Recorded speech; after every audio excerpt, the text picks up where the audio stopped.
নতুন সপ্তাহের জন্য পিতা ঈশ্বরের ধন্যবাদ দিই। পবিত্র বাইবেল যোহন লিখিত সুসমাচার 6 অধ্যায় 11 পদে যোহন লিখেছেন, তখন যীশু সেই রুটি কয়খানি লইলেন ও ধন্যবাদ করিলেন ও যাহারা বসিয়া ছিল তাহাদিগকে ভাগ করিয়া দিলেন।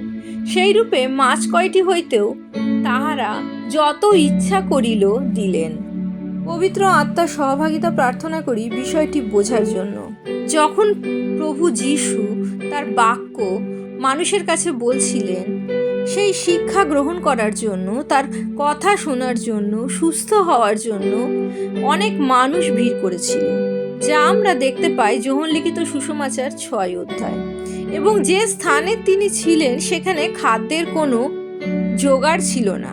প্রভু যীশু যখন দেখলেন এত মানুষ উপস্থিত, তখন তিনি তার শিষ্যদের বললেন যেন তারা তাদের জন্য খাবারের ব্যবস্থা করে। এই কথাটা তিনি ফিলিপকে বলেছিলেন।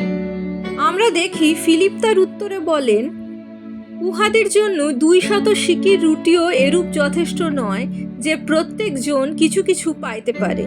অর্থাৎ তিনি বলতে চাইছিলেন যে তাদের কাছে যে অর্থ আছে তা যথেষ্ট নয় যে তারা প্রত্যেকটা মানুষ যারা এসেছিল প্রভু যীশুর কথা শোনার জন্য তাদের খাদ্য যোগান দেয়।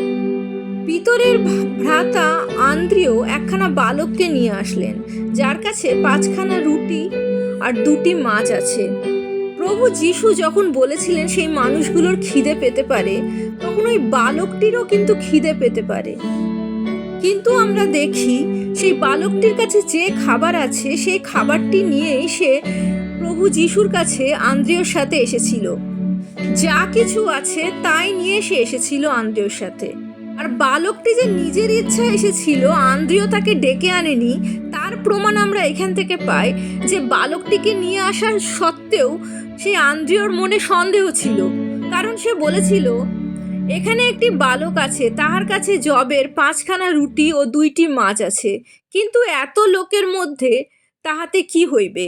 সেই একই কথা ফিলিপের মতো, যে তাদের কাছে যা আছে তা এই এত লোকের মধ্যে দান করা বা বিলিয়ে দেওয়া বা তাদের পরিতৃপ্ত করা সম্ভব নয়। যথেষ্ট অর্থ বা যথেষ্ট সরঞ্জাম নেই, অভাব আছে। কিন্তু তারা ভুলে গিয়েছিল তাদের সাথে এই পৃথিবীর সৃষ্টিকর্তা আছেন। যীশু প্রত্যেকটা মানুষকে বসতে বললেন খাবার জন্য। সেইখানে শুধুমাত্র পুরুষ ছিল 5000। তারা যদি তাদের পরিবার নিয়ে আসে এবং সেই পরিবারে অন্তত 2 কি 3টে সন্তান থাকে, হিসেবটা চলে যাবে 25,000 পর্যন্ত। প্রভু যীশু সেই রুটি হাতে নিয়ে ধন্যবাদ করলেন এবং ভাগ করে দিলেন, অর্থাৎ ভেঙে দিলেন। সেই রূপে মাছগুলোও তিনি নিলেন এবং তারা যত ইচ্ছা করলো সেই খাবার খেলো। বাক্য বলে, আর তাহারা তৃপ্ত হইলে তিনি আপন শিষ্যদিগকে কহিলেন, অবশিষ্ট গুড়াগাড়া সকল সংগ্রহ করো, যেন কিছুই নষ্ট না হয়। ইহাতে তাহারা সংগ্রহ করিলেন। আর ওই 5খানা যবের রুটির গুড়াগাড়ায় সেই লোকদের ভোজনের পর যাহা বাঁচিয়া ছিল তাহাতে 12 ডালা পূর্ণ হইল। আমরা দেখি সেই ছোট শিশু যে তার সীমিত আয়োজন নিয়ে, অল্প খাবার নিয়ে প্রভু যীশুর কাছে এসেছিল এবং ভেবেছিল এই খাবার দিয়েই, তার মনের যে ইচ্ছা, সে ভেবেছিল এই খাবার দিয়েই প্রভু যীশু পারেন এতগুলো ক্ষুধার্ত মানুষকে তৃপ্ত করতে, তাদের খিদে মেটাতে। সে যেটা চোখে দেখেছিল 5টা রুটি 2টো মাছ, সেই সরঞ্জাম দিয়েই প্রভু যীশু অতগুলো মানুষকে তৃপ্ত করলেন। ঠিক একই জায়গায় তার 2 শিষ্য অর্থের, কখনো খাদ্যের অকুলানের কথা চিন্তা করলেন। অবশ্যই এটি একটি অলৌকিক কাজ, যা প্রভু যীশু 5000 মানুষকে 5টা রুটি এবং 2টো মাছ দিয়ে খাইয়ে তাদের তৃপ্ত করেছিলেন এবং সেই গুড়াগাড়া 12 ডালা পূর্ণ হয়েছিল।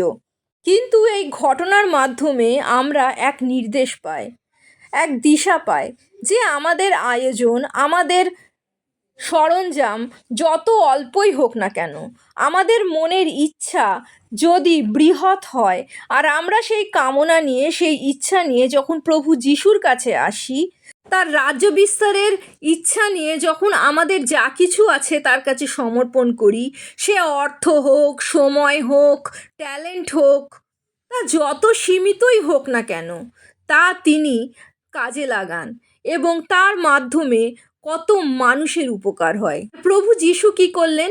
যে খাবার নিয়ে তার কাছে এনেছিল সেই শিশুটি, সেই খাবার নিয়ে প্রভু যিশু ধন্যবাদ করলেন। সেই একই পশ্চার যেন আমাদের জীবনেও আমরা ব্যবহার করি, প্রয়োগ করি। আমাদের যা কিছু আছে, যা কিছু ঈশ্বর আমাদের দান করেছেন, তা প্রথমে আমরা যেন তাকে ধন্যবাদ দিই। যখনই আমরা আমাদের যা কিছু ঈশ্বর দিয়েছেন তার জন্য ঈশ্বরের কাছে ধন্যবাদ জানাই, তখনই আমাদের কাছে যা কিছু আছে তা আমাদের সকল প্রয়োজন মেটানোর জন্য যথেষ্ট হয়ে যায়। কিন্তু আমরা যদি সেই শিষ্যদের মতো সন্দেহ করি এবং ভাবি যে আমাদের যা কিছু আছে তা যথেষ্ট নয়, তখনই আমরা ঈশ্বরের ওপর বিশ্বাস করছি না, তাকে সন্দেহ করছি এবং তার ইচ্ছা আমাদের জীবনে পূর্ণ করার এই সন্দেহই বাধা হয়ে দাঁড়ায়। কারণ এই পার্থিব যা কিছু আছে তা নয়, কিন্তু আমাদের জীবনে প্রয়োজন পিতা ঈশ্বরের উপস্থিতি, প্রভু যিশুর অনুগ্রহ এবং পবিত্র আত্মার সহভাগিতা। তাহলেই আমরা প্রভু যিশু যেমন বলেন ধার্মিকতার এবং তার রাজ্যের অন্বেষণ করব এবং আমাদের যা কিছু প্রয়োজন পিতা ঈশ্বর তা দান করবেন। প্রভু যিশুর জয় হোক।